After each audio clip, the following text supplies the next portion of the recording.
So, good evening, ladies and gentlemen. My name is Micheál O'Connor. I'm President of the Society of Chartered Surveyors of Ireland. You're all very welcome here this evening. It's great to see such a cross-section of people, and indeed a cross-section of the society. By society, I mean the Society of Chartered Surveyors. It probably wouldn't be a fair cross-section of society in general, but it's great to see so many people here from the society, members and non-members. The gold medal presentation this evening is, and the whole idea of the gold medal is something that's got a distinguished history. It ran previously from the 70s through to the 80s, and there was a number of very notable and distinguished recipients. And to give us a flavour for the gold medal itself and the history of it and the philosophy behind it, we have, and I'm delighted to have Noel McDonagh here this evening. Noel is past chairman of the Society of Chartered Surveyors and a founding member of Mulcahy McDonagh QS firm, which was a very prominent firm and still is a very prominent firm in Dublin. So if I could ask Noel to give us a few words.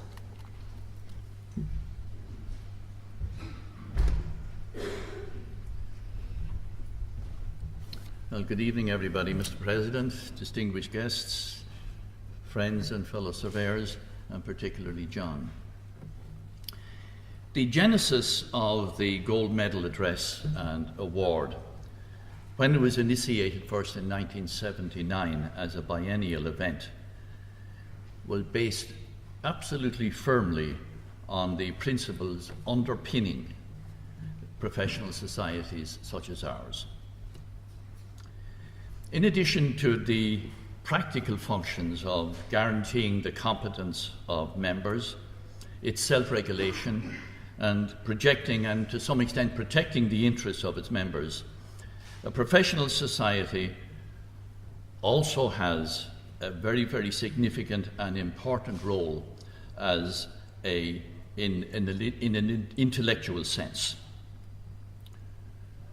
Because of the immense deposit of knowledge and experience that's been accumulated and inherent in a society such as ours, a collective such as ours, in our case in the fields of property, land and construction, it has the potential to be regarded as a learned society, provided that the knowledge and experience that it has accumulated is harvested, is processed. Because of the status granted by society at large to professional societies, it has got to be what I would regard as an imperative, not just an option or an aspiration, but an imperative for a society to share this deposit of knowledge and experience to the benefit of society at large and the various authorities within that society, and in that way contribute to national policy making at all sorts of levels. But to achieve this, the deposits must firstly be recorded, analysed, studied, projected and shared.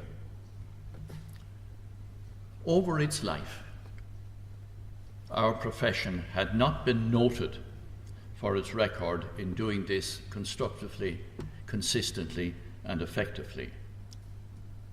Even though the profession in its multifaceted activities was evolving as a major force in the areas of property, land and construction.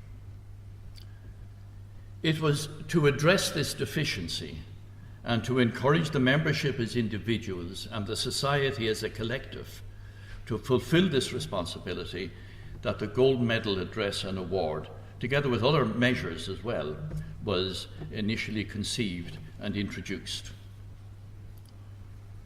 And its scope was broadened and deepened beyond just the membership, so that it would embrace other distinguished figures within the fields of property and construction and the wider fields of economics, academia, business and commerce, who had significant contributions to fields of interest that were relevant and related to ours. These considerations, to my mind, are as valid today as they were in 1979, and perhaps even more so. It therefore gives me great pleasure, encouragement, and confidence to see the event being reintroduced to the agenda of the Society after a lapse of some years. And it's my fervent hope that it will so continue into the future in whatever format may be appropriate to the current business profession and societal environment.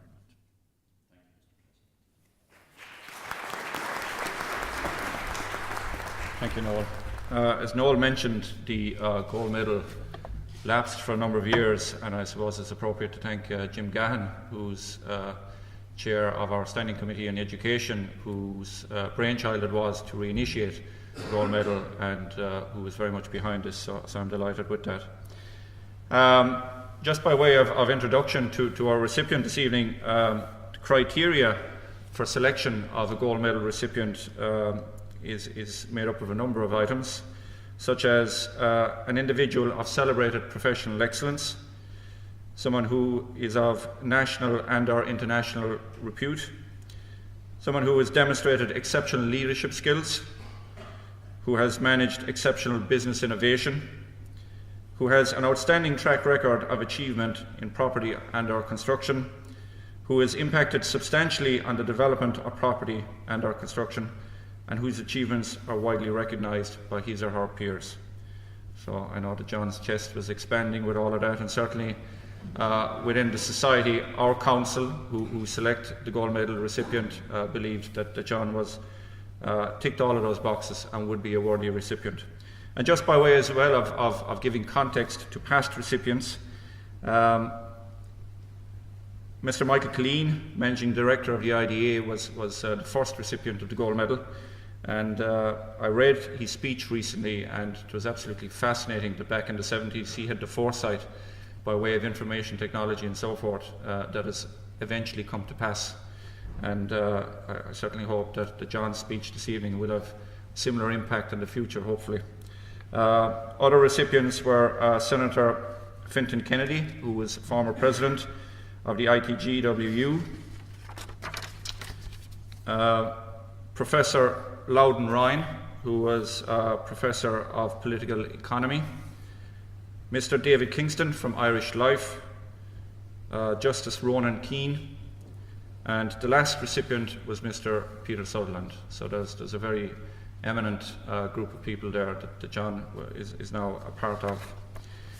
So by way of introduction to John, I suppose the first thing and the most important thing to say about him is that he's a Cork man, and you know, being from the southern counties cannot be underestimated in terms of the success of a man, and John has certainly proved that. He was head of asset management and board member of NAMA. He was appointed in 2012 for a 5-year term, but he stood down prior to the completion of that. He was a member of the Risk Management Committee, a member of the Credit Committee, a member of the Planning Advisory Committee. John is a chartered surveyor who has worked in all aspects of property industry for over 40 years, most recently concentrating on property investment and asset management. He's former chief executive and chairman of Jones Lang LaSalle in Ireland. He was a founding member of Valuation Standards Committee in Ireland, the UK and Europe, and he is past Chartered Surveyors GP chairman and former governor of St. Patrick's University Hospital. So without further ado, John.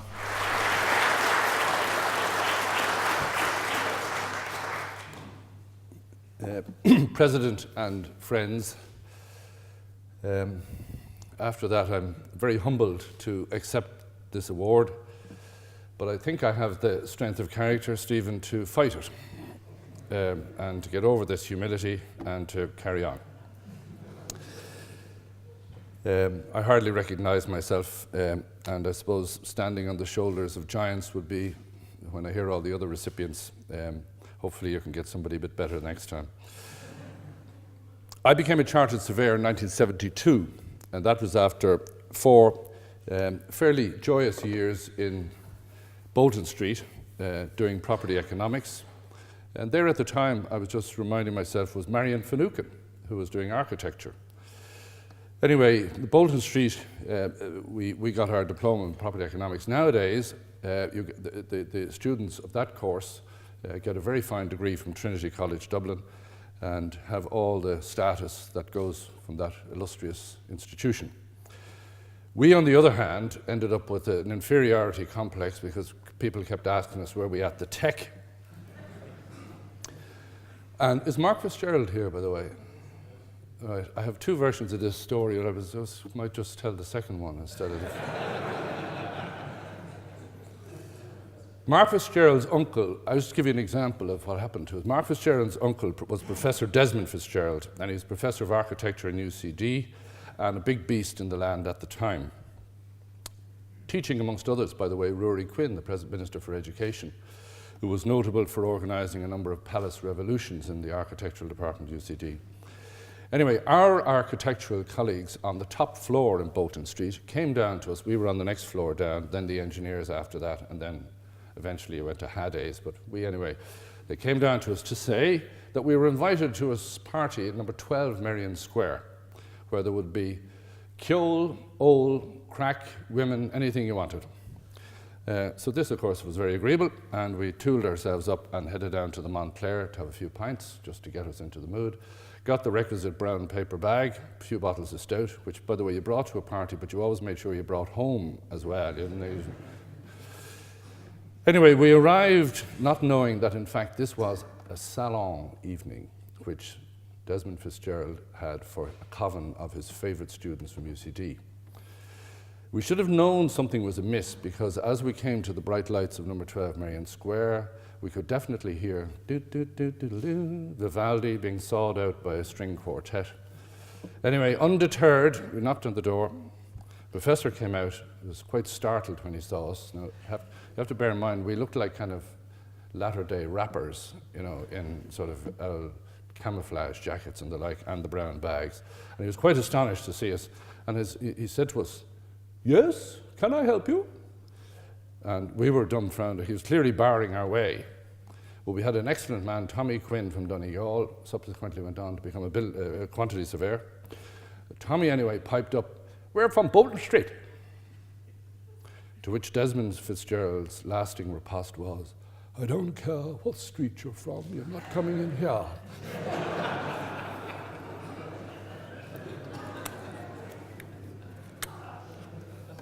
As you can imagine, if one's didn't have an inferiority complex, our rather fragile self-esteem was completely devastated by that. We slunk off into the night. Although I believe that, reading recently, that in fact that successful tycoons and innovators and others tend to have a curious mixture of characteristics. And one is an inferiority complex. The other, interestingly enough, is an unbridled self-belief. And the third one is an unstoppable competitive streak. Now, we got all of those in spades from Bolton Street, where our other lecturers were the redoubtable Sean Dublin Bay Loftus, who lectured us in law, and a very youthful Colin McCarthy, who lectured us in economics, would you believe? Now, normally you'd require counselling after that, but in fact, we seem to survive reasonably well. Through this educational cauldron, then, we became surveyors. I've always thought we're part economists, part business people, part analysts, part marketeers, and some would say a larger number of chancers as well, but I don't subscribe to that latter. So I did wonder to myself, what could we bring to the table in these times where we have asset bubbles and cataclysms seem to stalk the land and society without any warning? And frankly, our response has not always been as sure-footed as it has been in other jurisdictions. Sometimes better, but not always. So I wondered, could anything in the way we as surveyors do our work give any assistance to those who want to, or throw any lights on those trying to tackle these problems? I have to say that we have made a lot of bad decisions, and it doesn't give me any pleasure to say that. And I've often wondered why. I don't think that those who govern us, either at national, local, or those who are in charge of major institutions, have any benevolence towards the citizen. And if you allow that most decisions can be made by people of average intelligence or by the ordinary citizen, look at, for example, our jury system, which has operated for a long number of years. If those people of average intelligence and common sense apply that common sense, but with the one proviso that they are looking at correct information which is placed in front of them in an unbiased form of options, and no Sir Humphrey twiddling around. So then, I believe that the big things in life are relatively simple. So how do surveyors normally tackle their task? And as you all know, it starts with a survey. You first try and establish the facts. Seems so simple, seems so obvious, seems almost always to be excluded. So we start with a survey, followed by the analysis, followed by a plan, followed by implementation, and preferably followed by a review. We, above all people, understand that without essential information, and in fact, in our case, the absence of, say, an inspection of property, if that you're going to value or give advice on, is almost prima facie negligence if you didn't do anything else. If you don't go and see the property and survey it, your chance of standing up against a negligence case are slim. And if you think about it in the other great professions, including profession in this hall here, would never dream of analysis without seeing their patient, brief examination, then ordering tests, x-rays, MRI scans, blood tests, and so on. And following that and the study of that, then would come the recommended course of action. It seems to me, therefore, that one of the biggest issues we confront is that those in charge of enterprise, and together with policymakers and those charged with governance and regulation, are making decisions on property, construction, and to some extent finance, either on the basis of no information, wrong information, or information that's out of date. And in fact, information that's late is no different from information that's wrong, if you actually think about it. Neither do I think that our heightened awareness as a result of what we've been through in the last 5 years is any proofing for a future, even if we might like to think so. As some commentators seem to think that the property crash we have suffered never happened before, a property crash combined with a banking crisis, or that is something unique. Well, it's not. Indeed, John Kenneth Galbraith, commenting, said, "The extreme brevity of financial memory is notable, and as a result, in the consequence of financial disaster is quickly forgotten. In further consequence, when the same or closely similar circumstances occur again, they are hailed by the new, often youthful, always supremely self-confident generation as a brilliant new innovative discovery. There are very few fields of human endeavour in which history counts for so little as in the world of finance, and I would add property. Past experience, to the extent that it is a part of memory at all, is dismissed as a primitive refuge of those, like myself, who do not have the insight to appreciate the incredible wonders of the present."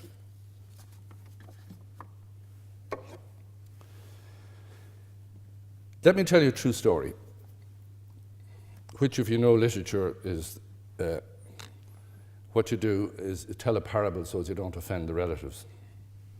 In 1974, I was given an instruction, Alan Bradley and Tommy Lombard were there, to meet a group of heroes from Dublin Airport from the giant UK Post Office Pension Fund, and to take them, I presume the lads probably meant without sticking your nose into their business, to a building in Chancery Street, which is beside the forecourts, some would say aptly named. Those of you who know that street will know that the former motor tax office was there. When you were stopped by the guards for having no tax, that's where you went to pay the backlog and so on. Anyway, these two chaps from the UK, we shown around the building and so on, and obviously I could see they weren't impressed. They could definitely see that I wasn't impressed, and obviously dying to give my tuppence worth. So they said, well, what did I think? And of course I thought the building was a bag of you know what. But, ever the entrepreneur, but if they wanted a really good building, I could show them a few really good buildings that could be bought around Dublin. They looked at one another, knowing glances, and said, no thank you, we're going to buy this building. What I didn't know until some time later was that I was witnessing the final play-out of the rescue of the UK banking system from the 1973 to 75 secondary banking crisis. What had happened was this. The UK economy, those of you who can't remember, had enjoyed a property boom since roughly the end of the war. As it happened, smaller banks in the UK had come under the control of parties who saw an opportunity to expand. I'm not making this up now. This all happened. And surprise, surprise, they decided to pick the property sector as it had a voracious appetite for credit. Property values had been rising almost non-stop in the 60s and 70s. But of course, then came the three black swans. Interest rates rose, property market took a dive, and for good measure, we had the oil price shock. And you probably don't remember, but oil prices quadrupled in a very, very short space of time.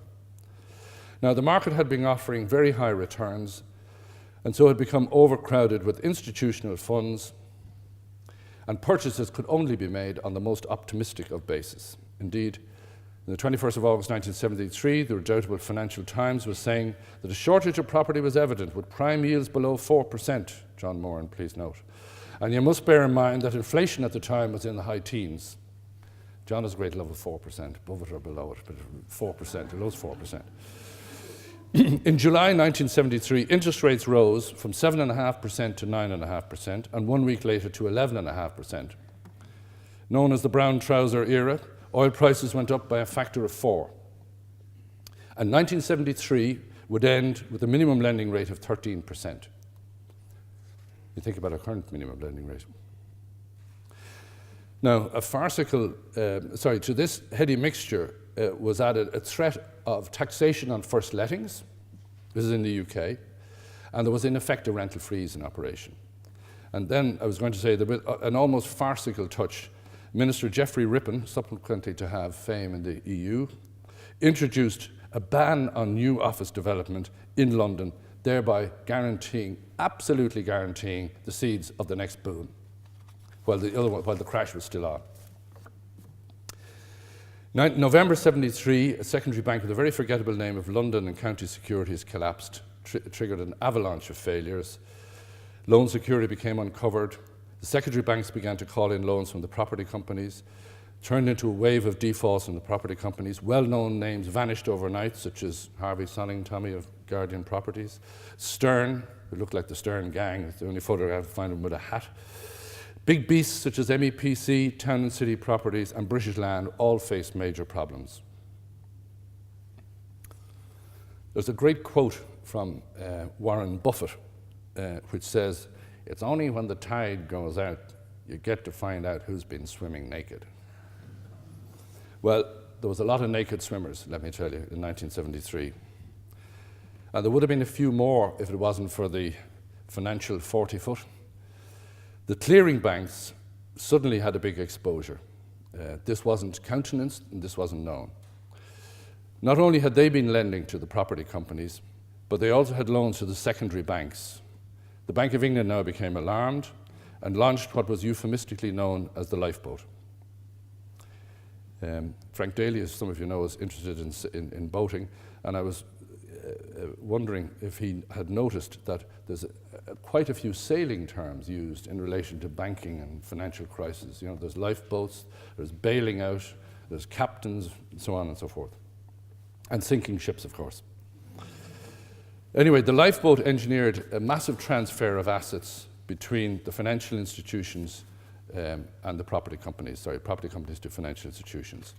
Of the 25 banks that went into the lifeboat, 8 collapsed, 11 were taken over, and only a handful survived in independence. The Bank of England belatedly swung into action with a lifeboat, and what they actually did was they called in the pension funds and insurance companies. Now, I remember at the time, and reading back and doing a little bit of research for this paper, at the time, pension funds, which were all pervasive in the UK, you could substitute taxpayer for pension funds because they covered all the big nationalised industries. The post office was a massive employer, National Coal Board was a massive employer. So when you actually called in the pension funds and subjected them to a wonderful thing that's called moral suasion, which is the only thing you're missing is the gun, you know, but you actually tell one institution they're going to buy assets from another. Anyway, there was this massive transfer from the property companies to the financial. The property companies then paid back the secondary banks paid back the clearing banks, and a financial meltdown was averted. Now, although this banking system was defended, it was defended at a significant cost in terms of those days. The question arose, could it have been averted? Could it have been averted if those in control, principally in the Bank of England, had been collecting, surveying, and had been in possession of the right data at the right time? Had they known what was going on? Because everybody, once they understood what was going on, remedial action was possible. Had they known in advance, could they have taken remedial action?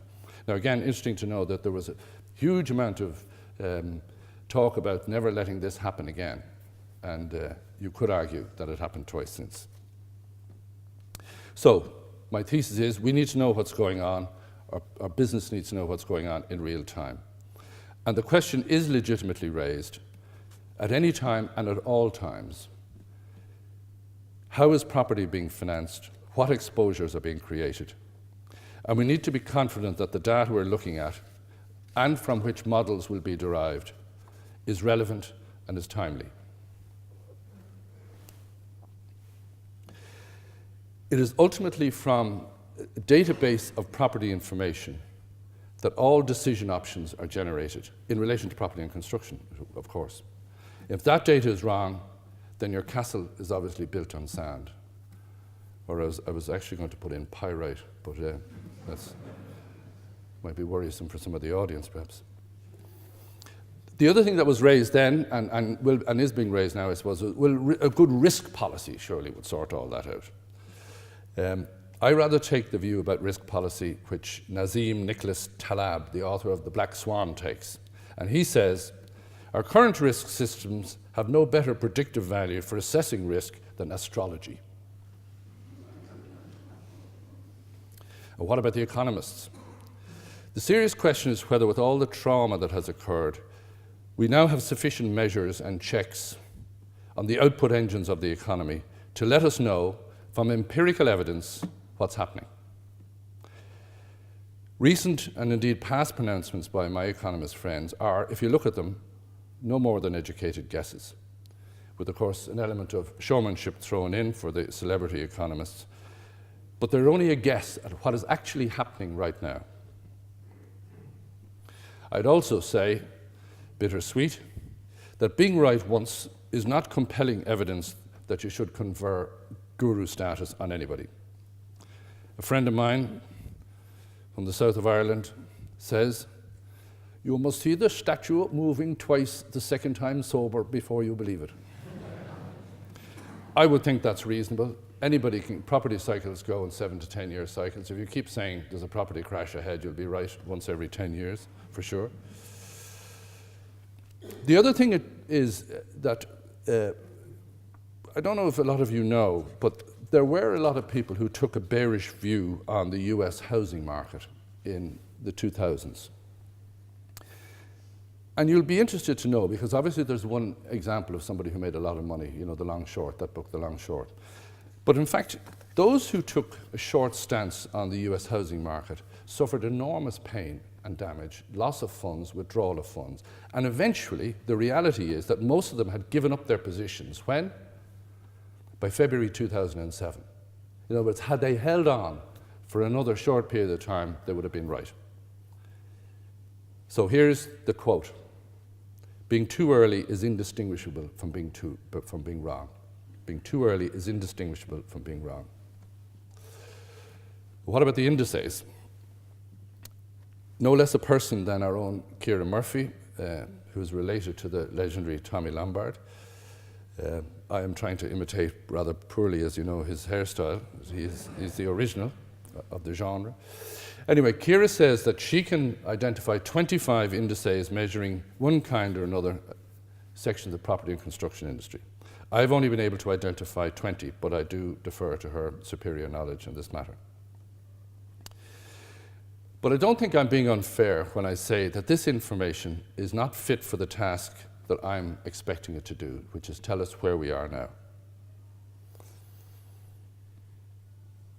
I make no criticism of this material. In fact, Margaret Fleming and I were the original authors of a fairly major piece of it. But it was not collected for the purpose of informing us in order to let us make current decisions. It's collected for many reasons. It forms a very useful benchmark to see how funds and investors and others have performed historically. It can be used as promotional material, and lots of firms do use it as promotional material, and nothing wrong with that.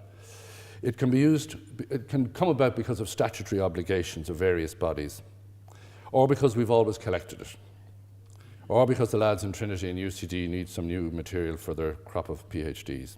But what it is not is a coherent set of data telling us in real time what's happening in the property and construction business. John McCarthy from Savills had a very good article on this gush of indices in the winter edition of the Chartered Surveyors magazine or journal. Indeed, in the same journal, my old friend Dr. Brian, aka Buzzer Hughes, had a very good piece on research as the key to housing recovery, both excellent pieces. However, this is all fine and dandy, but when both these heroes say that anything that's proposed must be evidence-based, then that's when the problem arises. Because my proposition is we do not have data on which you can launch evidence-based propositions in relation to the property and construction business. We still end up with a set of guesses, and if we continue along that road, we'll end up with a series of crises sooner or later. I was mildly amused today at the CSO, are a wonderful organisation, but as I was putting the finishing touches to this rant, I was interested to see that they released their figures for the end of 2013. I was just wondering, you know, in businesses I ran, imagine if I only knew now what happened at the end of 2013, what sort of a state would we all be in? And so, you know, there's a need for a mindset change here. Now, I did say I'd allow myself a small rant. You might say that's a bit of a rant already. In a moment of rare illumination a couple of years ago, I offered the following appalling vista to some colleagues, which probably confirmed Mary Birmingham most of their suspicions that my marbles were indeed gone. The predictions were that there would be a housing shortage, rents would go up sharply, daft solutions would be proffered by academics, and then as journalists who interview other journalists on a Sunday morning would add to the dafter solutions. I make joke, Frank MacDonald, if you're still with us. I prayed that there wouldn't be any tax breaks given, but there might be. Ministers would get themselves into a highly excited state, which I'm sure they will. Possible government intervention based on wrong or no information would make matters worse. A famous tool would be taken, the property ladder would be taken out of the cupboards of the citizens, and the citizens would indeed fight one another to get on these ladders. And there would be the raising in the land of new paradigms and cliches, flung around like snuff at a wake, as to how these ladders, on this occasion, would indeed go to heaven. Planners with breathtaking arrogance would refuse to budge, and then being overruled by an exasperated executive, would retreat to the sanctuary of the National Concert Hall to bemoan mob rule. As Beckett would say, I must go on, I can't go on, but I'll go on. Ladies and gentlemen, we're a small country and in a small economy.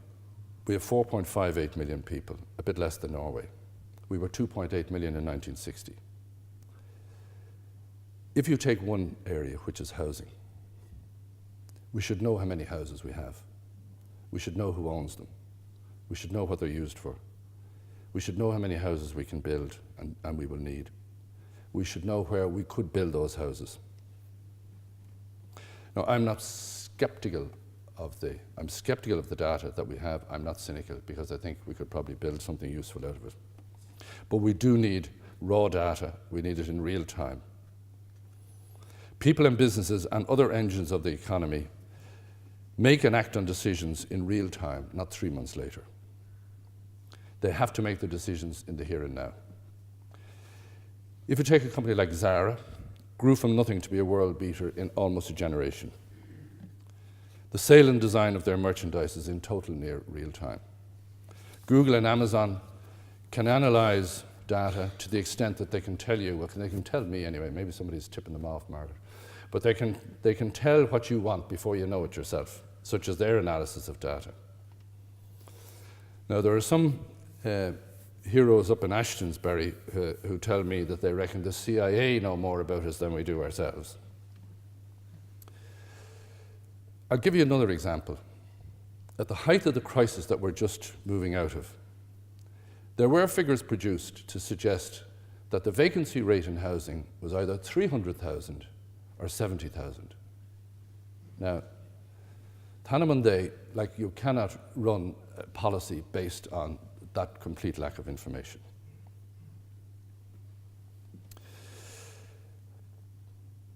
Neither can the collection of data on the property markets be left to a kind of a focus group or a sort of limited sampling approach, which is another form of guessing. And here I can't resist a Dilbert quote, that focus groups are people who are selected on the basis of their inexplicable free time and their common love of free sandwiches. That's with apologies to Michael McLaughlin. The data we have is, of course, welcome, and there are examples of us moving forward. My previous wife, Nama, Margaret said I was definitely spending more time with her than with my family, have been instrumental in funding a GIS system, which I think, when it is fully operational and completed, will be an enormous tool for everybody to discern information on planning and the planning system generally. They're also funding, I'm not quite sure where it is now, a study on housing being conducted by the ESNRI.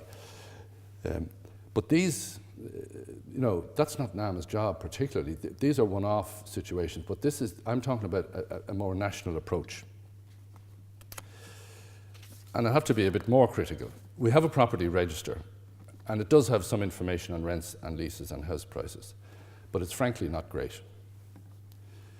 Both are promising, and the property register is better than nothing, and it could be a start. The website, unfortunately, is a bit dark ages. Information is patchy, slow, and a bit too late to be of any use. I think they can do better. And I saw a quote which I wondered when it was introduced. It was from the United States of America, when some hero in the Senate said about some regulation that was going through. It's the kind of regulation you get from an administration that doesn't believe in regulation. And I do have to say, when I look at the property register, it is the kind of register, it looks to me, that was prepared by somebody who was carrying out a decision to have a property register, as opposed to saying, what do people actually need? You need to know, not when the sale closes and the stamped stuff is coming in, you need to know in real time if it's going to be any good. In the absence of proper data, business market participants are forced to rely on gut instinct. Now, I'm reminded that the great scientist and cosmologist James Carl Sagan, who, when pressed to give a gut instinct answer on some issue, refused by saying, I don't think with my gut. And I don't think sophisticated businesses should be asked to either. If everyone from the IMF to the OECD agrees that construction and property are vital segments of a modern economy, and of course the whole credit base of the economy is based, and the whole banking system is based on real estate as collateral, wouldn't you think we would apply ourselves to having better data? Now, historically, there are strong links between property cycles and banking crisis. Declining property prices increase the proportion of non-performing loans, leading to a deterioration in banks' balance sheets, weakening the bank's capital base. Herring and Watcher, those two well-known Kerry men, said, and I quote, property cycles may occur without a banking crisis, and a banking crisis may occur without a property cycle. But these two phenomena have been correlated in a remarkable number of instances in a wide range of countries. As Eamon Kelly would say, just so.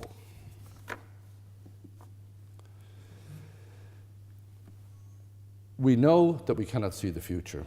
John Kenneth Galbraith said of forecasters that they come in two classes: those who know they don't know, and those who don't know they don't know. And I am not arguing for forecasts into the future. I'm arguing that we need to know where we are now as an imperative if we're going to look to the future. The late Amos Tversky said, "It's frightening to think that you might not know something, but it's more frightening to think that by and large, the world is run by people who have faith that they know exactly where they're going." And don't confuse data with analysis, as some of my economist friends do. In some cases, I've heard people working from the analysis back to the data. And I don't say that you can't have daft decisions, even if you have good data. But I think it's rarer, and it's less likely to happen. A short through, slightly risque story might and politically incorrect as well, to add to the merriment, might make the point about how you can have daft decisions. This is, as the fellow said, this was given to me by a legal friend of mine.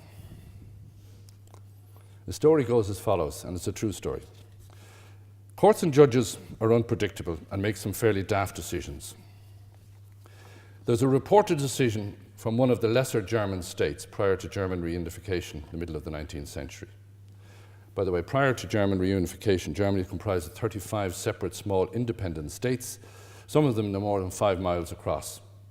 One of them, Schleswig-Holstein, produced the following startling piece of jurisprudence.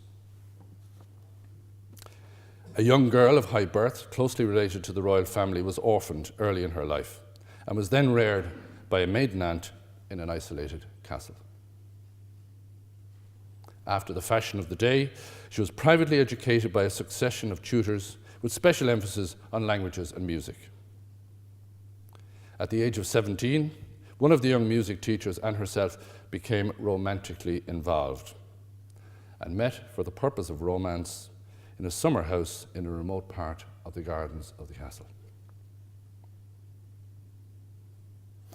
The elderly aunt found them there one afternoon in flagrante, and so shocked was she by what she observed. She stole up to them and, not knowing what else to do, struck the music teacher on the bare buttocks with her parasol, with singularly unfortunate results. By way of birth control, I have to mention that up to that time the happy couple had relied on the commendable self-control of the music teacher, which, however, did not survive the blow to his rear end. Control was lost, conception occurred, and a healthy infant was born 9 months later. Some months later, the Supreme Court of Schleswig-Holstein was called upon to determine where the infant stood in terms of succession to the throne. And in a judgment never followed by any court as far as it is known, decided that in all the circumstances of the case, the aunt was the father of the child.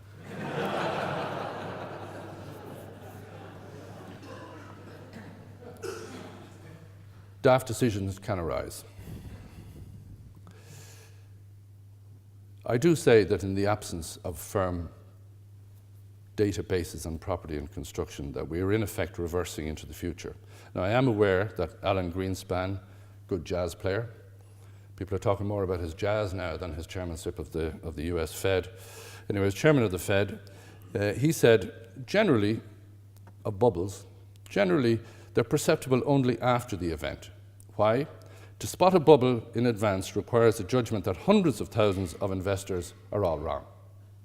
Now, that's very interesting, because he did actually give the speech about irrational exuberance and then backed off. So he was actually right the first time, and then he backed off and said you can't predict a bubble. I think in 2014 you most certainly can predict bubbles.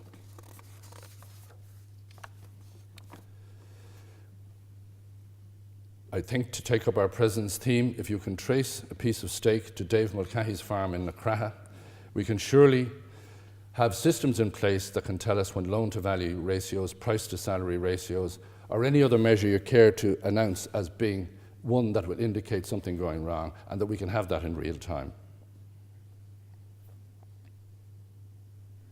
The plain facts of the matter are that markets and market prices and market sentiment can change faster than central banks or governments can change policy. William Faulkner, the past is never dead. That being so, how much weaker a position are we in if we don't know what's actually happening now?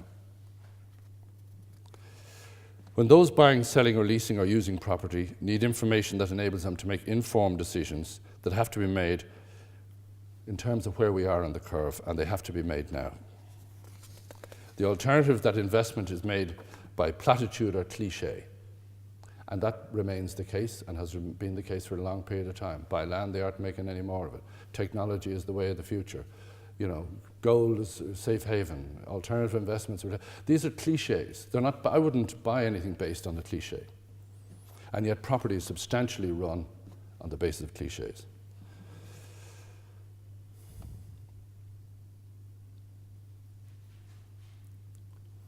To summarize my argument, and my central proposition is that we need real estate and construction markets with a comprehensive set of continuing data in real time. The information is there, the technology is there to get it, and it should obviate the need for what we're doing at the moment, which is reversing into the future with guesses over our shoulder from pundits and others. If we had such data, it won't stop necessarily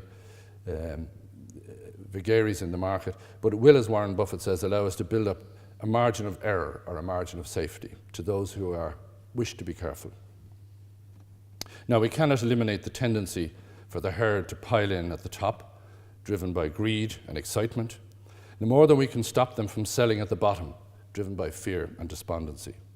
But what we can do is help curb the extremes. And if we know where we are at any point on the curve, at least a significant proportion of investors and business people will make the obvious sensible decisions. I'm not going to say who should be gifted with the responsibility for bringing in this data. In the past, we did have organisations like Furs Forbaha, run by the redoubtable Padraig O'Higgins, eliminated, interestingly enough, by Padraig Flynn. We obviously had Martin O'Donoghue's Department of Economic Planning, and maybe these organisations had run the wrong way, but the central idea behind them has something to recommend it. But whether we choose a task force, a committee, a mehel, a gathering, a council, a property council, or whatever, we do need to put something in place. We've just been through a rather bad time, and we could march into another one if we don't have the data of which I speak. I don't think the task is simple, but I do think it's straightforward. And with that in mind, whoever takes up this cudgel or this task, could I commend to them that they follow the Surveyor's pattern? Survey what we have, analyse what we need, then formulate the plan, agree who's going to implement it, and review it after it's been in operation for a period of time, and adjust accordingly, a bit like Nigella, who, as you all know, is a chartered surveyor anyway. If we don't do that, then in the words of the philosopher George Santayana, who warns us that those who cannot remember the past are condemned to repeat it. Friends, thank you very much for listening to me.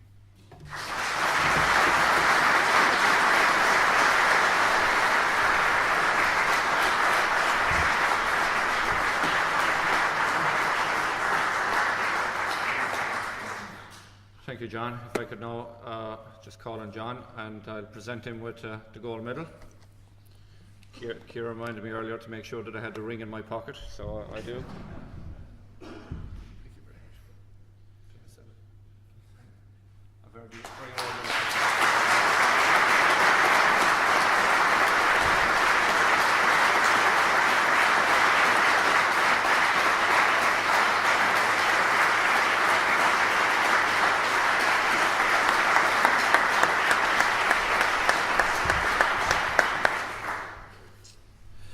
So it just remains for me to say a few words of thanks. Firstly, of course, to John for a wonderful speech. and very interesting message there in terms of timely and accurate information. I certainly know there's something that's close to my heart in terms of learning from our mistakes in the past and taking those lessons forward. And I was also struck really by the common sense of his speech and how easy it is to implement all the good things, but also to be misled by not reading them properly. So I certainly hope that this is a speech that people will consider into the future, and that we'll learn from it and adhere to it. I'd also like to thank Noel McDonough this evening for giving us the background on the gold medal. I neglected to say earlier on that our reason really for selecting Noel, and I'm delighted that he could do so, is that Noel was instrumental with gold medal presentations in the past before they lapsed, and I'm delighted that he could be here this evening to give us a flavour of the whole philosophy behind it. Thank you, Noel. I'd also like to thank Valerie Work from the Society of Chartered Surveyors. Again, that wonderful lady organises all of these events, causes them to run so seamlessly and so smoothly, and she's done a wonderful job again this evening. And I'd like to thank all of you for attending. This is really an important event for us. I'm delighted that the event has been re-established. It's certainly something that we intend to continue forward with as we see notable recipients that are worthy of receiving our gold medal, and I'm delighted you could all make it. And just finally, I'd like to remind you that there's a drinks reception just in the next hall, so I hope you can all partake of it, mingle, mix, and enjoy the remainder of the evening. Thank you very much.